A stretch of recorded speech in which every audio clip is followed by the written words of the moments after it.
poetic giant, a deliberate cognizant, a nerdy 140 to 150 IQ when not lifting. An average prog metal instrumentalist, and viewer, listener. Being the smartest and brawniest was awesome, yet like hidden and hard to interpret, obviously it felt like being kindly recognized in your best theoretical version today. If someone insults your triceps you insult them intellectually, if someone insults your nerdy hobby you energetically throw them out of the window into the garbage disposal, hairy legs sticking up. Sometimes he was a gentle, fascinated, patient, observing, uninteractive person, seems related to strength. Being fascinated by color combination mods, tear-jerking shimmering red dawns, women and the human condition.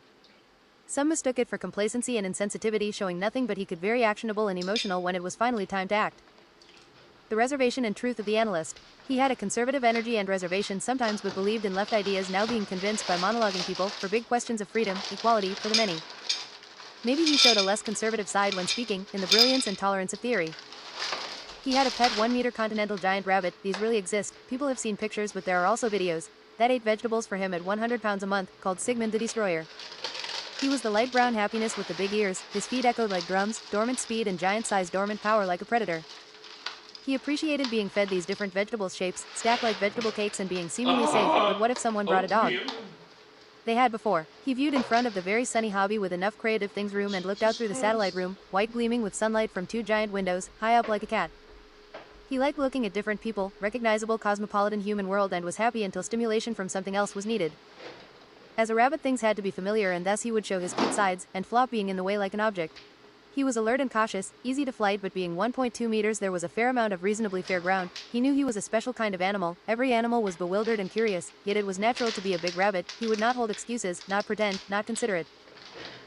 He had his fears of being alone, fears that could be reasoned away but sometimes they were piercing. He scared cats and dogs, he would just charge and they would fear into paving the way.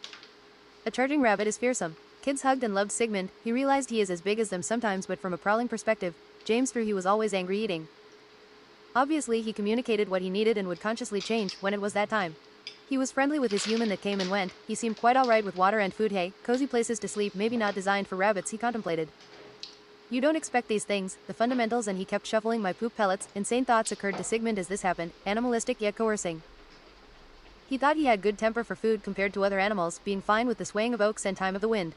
He communicated better with his mouth and licking, just like they were strange alien-like purpose, but what purpose? What is there staying in here all the time? He wanted a beautiful garden, variety and tall grass. There was no second bunny so his owner had to fill more awkward roles.